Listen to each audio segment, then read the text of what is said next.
à literatura graças à biblioteca do seu irmão mais velho. Os livros, embaixo dos balcões da loja de roupas e chapéus do seu pai, não intimidaram o jovem sertanejo que logo estava lendo de Graciliano Ramos a Shakespeare. Toda essa bibliografia foi suficiente para que ele chegasse a uma conclusão: a literatura devia ser o fundamento da vida das pessoas. Raimundo Carreiro, bem-vindo ao Sou Sertão, bem-vindo à TV Caatinga. Muito obrigado. Aqui eu me sinto em casa. Tanto no sertão, em Petrolina, ou nesta área tão maravilhosa do sertão de São Francisco, ou com vocês da televisão, eu me sinto muito bem acolhido, muito em casa, muito tranquilo e espero poder contribuir com alguma coisa. Raimundo, o senhor descobriu os livros dentro de umas caixas embaixo dos balcões da loja do pai do senhor. Mas isso só aconteceu por causa de um castigo. Conta essa história para quem está nos assistindo agora. Olha, eu tenho dificuldade de explicar momento a momento, porque eram muitos castigos. Eu não sei por que eu fazia tanto. Eram muitos. Eu quase sempre estava na loja de papai de castigo. O que era que eu fazia também eu não sabia. O que me faz acreditar é porque, veja bem, naquela época a criança não tinha razão em nada. Hoje em dia a criança é mais compreendida, mais amada, mais ressaltada. Naquele período não. Qualquer coisa era motivo de castigo, um risinho mais é motivo de castigo. Por isso que eu não me lembro que castigo era. Eu me lembro que eu estava frequentemente na loja de papai, que aliás era um castigo leve por duas razões. Primeiro porque era companheiro do meu pai, e filho se sente muito bem na companhia do pai. Segundo porque eu tinha os livros, que foram descobertos assim aos poucos. Eu descobri um caixote, abri, encontrei uma série de livros que a princípio não me atraiu muito, porque exigia leitura. Eu não, era menina assim, de 7, 8 anos, estava começando a ler, ainda não tinha o hábito da leitura. Mas aí criei, como eu vivia muito de castigo, acabei de dizer a você, que eu ia frequentemente de castigo, eu comecei a ler. E era a minha companhia, como a loja era muito solitária, só tinha papai para conversar. E papai não conversava comigo, porque era um senhor já de papai, devia ter uns quase 60 anos. Eu, um garoto de 7, 8 anos de idade. Aí eu comecei a ler os livros. E gostava muito, gostava muito. E me lembro, Patrícia, com sinceridade, que num desses livros assim, eu disse assim, eu quero fazer isso. Eu não queria ser médico, não queria ser engenheiro, não queria ser advogado, que era naturalmente as profissões que mais se falava e mais se conversava. Naquele período não tinha as profissões, a multiplicidade de profissões que nós temos hoje. E aí eu disse, eu quero fazer isso na vida. E comecei a ler para aprender a escrever. Já foi ali que eu fui começando a ser escritor. Não foi até posterior, alguém que me chamou a atenção. Foi mais tarde. Eu recebi, Patrícia, muita ajuda, muitos conselhos, muita colaboração. Até de autores profundamente consagrados, como era o caso de Gilberto Freire e Adriano Suassuna. Ou de professores de colégio, professores de redação, digamos assim. Mas era a minha paixão, era o que eu queria fazer. Logo na infância eu já descobri. Na infância, a chamada tenra infância, eu já tinha decidido isso. E já sabia que ia escritor quando eu crescesse. O senhor costuma dizer que o jornalismo foi uma grande escola. Qual foi o maior aprendizado no exercício da profissão? O maior aprendizado no uso da profissão, em primeiro lugar, o uso adequado da palavra. Porque o jornalismo que eu fazia, e que hoje muita gente faz, mas está muito em desuso, é usar a palavra como exercício da informação. A palavra escrita, não a palavra oral. A palavra oral, hoje, as pessoas fazem jornalismo, em muitos casos, muito mais para fazer televisão e aparecer, do que porque é jornalista. Muitas pessoas não querem jornalista para aparecer na televisão. Isso não é jornalismo, isso é vaidade. Jornalismo é outra coisa. Então, com o tempo, você vai descobrindo o que vai fazer melhor. Ninguém quer mais hoje ser jornalista de texto, jornalista de redação de jornal impresso ou de site ou de blog, como seja. Porque a televisão é mais atrativa. Que eu considero natural, é normal. Na vida de qualquer pessoa, quer que seu rosto, que sua vida seja vista pelas pessoas. Mas, se o raciocínio elementar esse, eu quero ser jornalista para aparecer na televisão, está errado. Você é jornalista para poder contribuir com a formação da sociedade. Isso aqui é o centro do jornalismo, é o princípio de tudo. Então, no jornalismo eu aprendi, em primeiro lugar, a usar a palavra escrita com adequação e com exatidão. E, em segundo lugar, o jornal me deu o que eu nunca tive, normalmente, hoje em dia eu tenho muito, que é disciplina. Para ser escritor, alguém precisa de muita disciplina. Não importa se você não tem tempo ou acha que não tem tempo. Todo mundo tem tempo para tudo. Isso é bobagem disso. Eu não escrevo porque eu não tenho tempo, isso é besteira. Todo mundo tem tempo. É só uma questão de disciplinar a sua vida para isso. Agora, se você disciplina para ir na balada, para ir no barzinho, para ir namorar, para ir passear, aí a literatura ou a escrita está ficando em último lugar. A prioridade é a sua vida. Portanto, a prioridade é a literatura. Depois, e se possível, vai à balada, vai ao barzinho, vai ao cinema. Mas depois, e se for possível, em primeiro lugar está a sua vida profissional, a sua dedicação à leitura e à escrita, sem dúvida.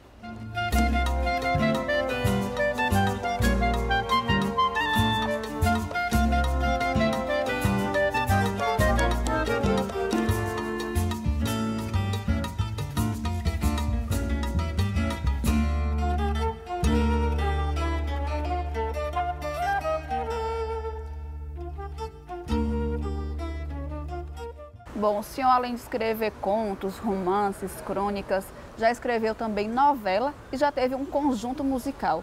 Como foi que se deu a relação do senhor com essas outras formas de manifestações artísticas? A música foi a minha primeira manifestação artística.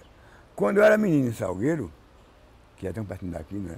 Eu ficava emocionado quando eu via a banda de Pífanos.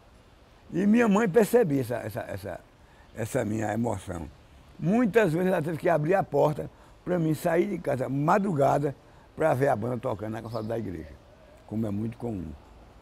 Pois bem, quando eu tinha aí, entre 8 e 9 anos, acho que 1958, a igreja de Salgueiro resolveu criar uma banda de música.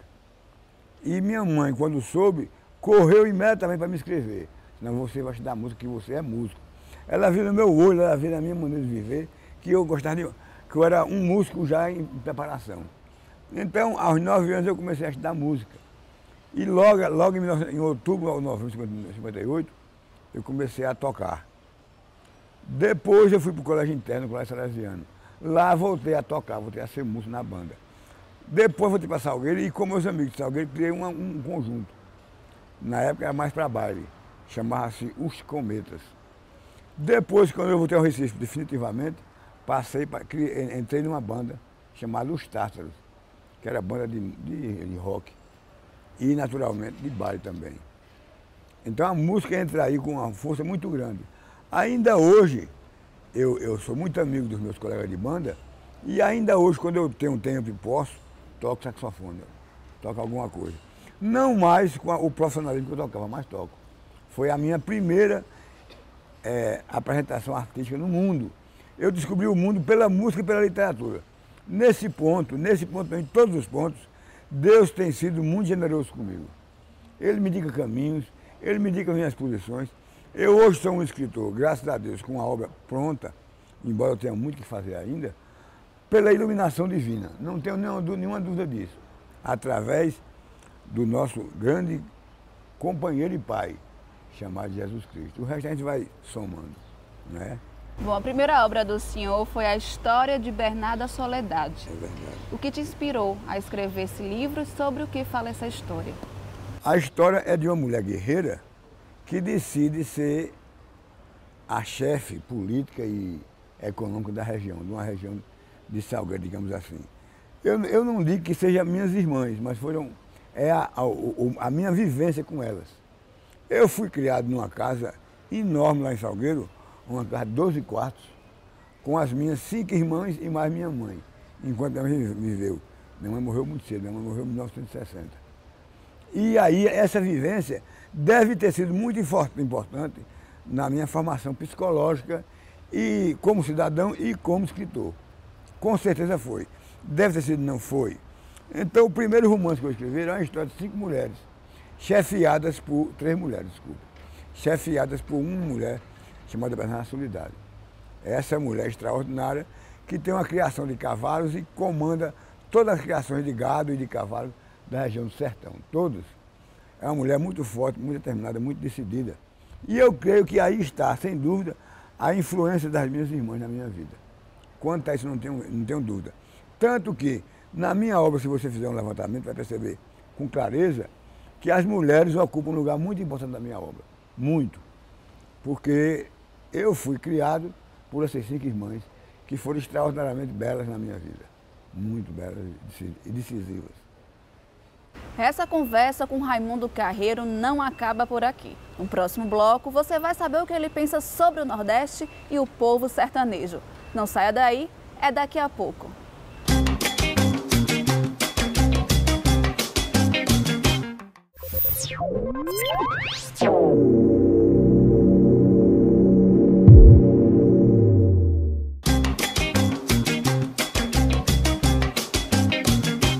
Voltamos a conversar com um sertanejo que diz ter se programado para ser escritor e que hoje se considera um profissional feliz e satisfeito. Raimundo, o Nordeste ainda é alvo de muitos estereótipos. Na opinião do senhor, por que isso ainda acontece? Olha, isso é histórico, por razões até determinadas pela própria literatura e pela própria cultura. Eu não sei por que os estudiosos não conseguem, eles mesmos, não conseguem distinguir o Nordeste documental, copista, do Nordeste criador, estético, notável.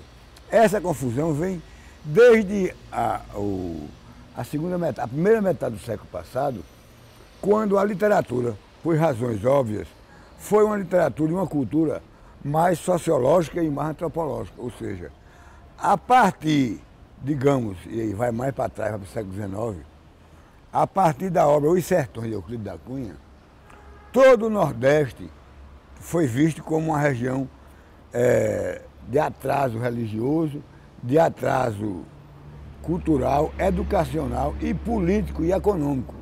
A partir daí, esse retrato, que aliás é feito com grande qualidade, não como datação por Euclides da Cunha, marcou profundamente os estudos a respeito do sertão.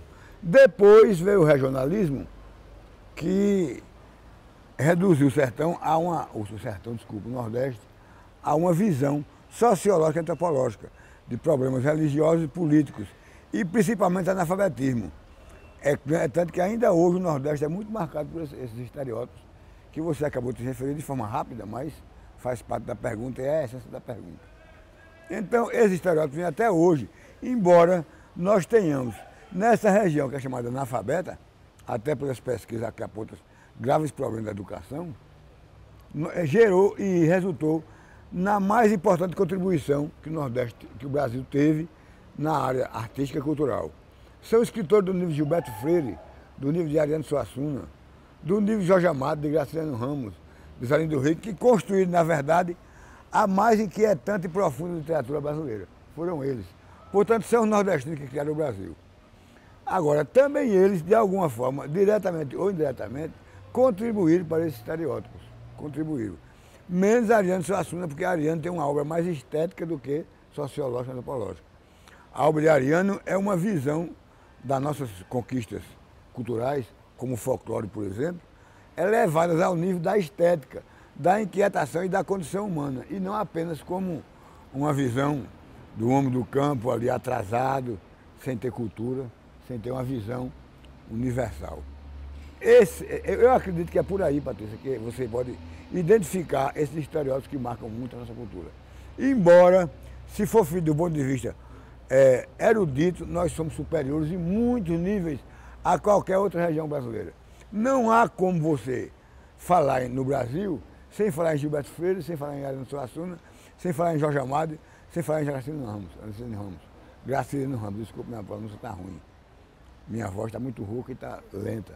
Então, veja bem, como é que se pode construir um país sem essa região tão extraordinária e tão notável, que gerou o que há de mais sério, de mais importante, de mais notável na literatura brasileira, na vida cultural brasileira? Não tenha dúvida. Os estereótipos fazem parte de pessoas atrasadas. Eu não digo nem que elas fazem por gosto, eu digo falta de informação, falta de estudos, falta de uma soma maior da crítica cultural do país. Feita a crítica cultural do país, você verificará que o Nordeste é mais avançado e mais extraordinário do que muitas regiões do Brasil, e foi no Nordeste que nasceu a cultura brasileira mais forte e mais notável. Eu fico logo fazendo discurso. O senhor procura, de alguma forma, desconstruir essa falsa realidade do Nordeste e do povo sertanejo em alguma obra? Exato, na minha obra completa, Patrícia. Na verdade, a minha obra toda. Porque minha obra não considera apenas o homem regional. Considera o regional para alcançar um grande nível estético. E não um nível sociológico ou antropológico. Mas é levar este homem à universalidade. Eu não viso o regionalismo. Eu viso o universalismo que é feito através dos elementos estéticos. Como Ariano Faria. Ariano usava o folclore não como reflexão sociológica e antropológica, mas como reflexão estética, levando em consideração a condição humana. O senhor acredita em alguma alternativa para incentivar a leitura e que isso fique sendo um costume na vida das pessoas? Olha, só tem um jeito, é que papai e mamãe leiam. Você não pode ter filhos leitores, a não ser os casos excepcionais, como foi o meu caso. Papai e mamãe não eram leitores, porque naturalmente nasceram no sertão, no início do século XX, quase século XIX. Mas em nossa casa tinha livros. Normalmente, Patrícia, quando eu fazia palestra para pais de colégios, eles me perguntam o que é que eu faço para meu filho ler. Eu disse, na sua casa tem livros? Não, meu filho, se sua casa não tem livro, seu filho não vai ler. Você conversa com sua mulher sobre livros? Não, não conversa, não conversa.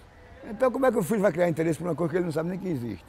Então se o jovem ou o menino, a menina, vão ler, é preciso papai e mamãe percam os escrúpulos e falem livros, conversem sobre livros, discutam os livros com os alunos, com os filhos.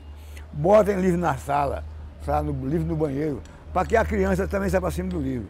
E se você conversa sobre livros, seus filhos vão ler. Agora, se você conversa sobre cabeleireiro, manicure, academia, eles vão naturalmente criar interesse por academia, por manicure, por cabeleireiro, não vão criar interesse para a literatura. É preciso que a casa tenha livros e tenha livros e revistas. O meu pai, que não era um grande leitor, mesmo assim, todas as noites, eu me lembro desde a minha infância até a minha adolescência, de papai trancado num quarto, chamado quarto de visitas, sala de visitas, que é muito comum no Nordeste, onde ele entrava para ler, ficava lendo aquele livro, até quando ia se deitar, entre 11 horas e meia-noite. De forma que meu pai, mesmo não sendo um grande leitor, contribuiu de forma decisiva para que eu também fosse escritor. Eu não tenho dúvida disso. Por isso que os pais devem ler e ter livros em casa. Isso é fundamento. Além de que aconteceu, nós sabemos que no Brasil aconteceu uma coisa dolorosa e que por isso mesmo foi responsável em grande parte pelo analfabetismo, por incrível que pareça. Quando o machismo brasileiro é tão enraizado, tão grosseiro, tutresco, que ainda hoje, quando o pai chega em casa e quer ver o filho lendo ou um romance ou um livro de poema, ele diz, minha filha, diz para a mulher, minha filha, tira esse livro do menino que esse menino vai terminar viado. Só porque está lendo literatura, não tem nada a ver uma coisa com a outra.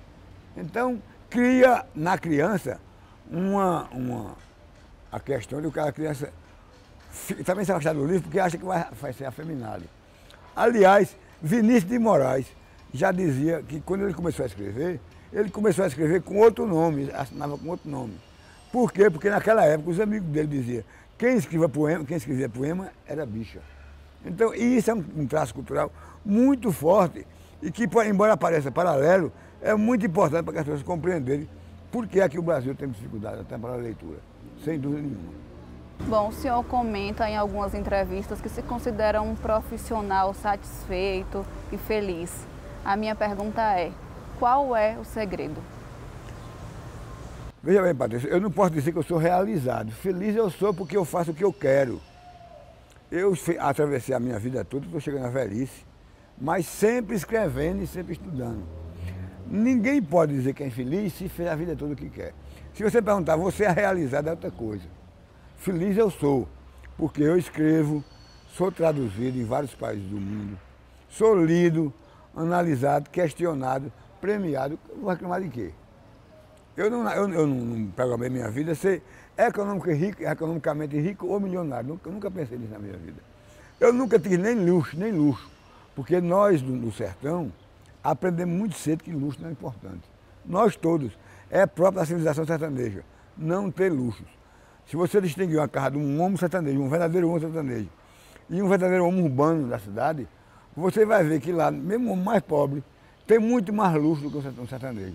Sertanejo é mais austero, mais seco, mais direto.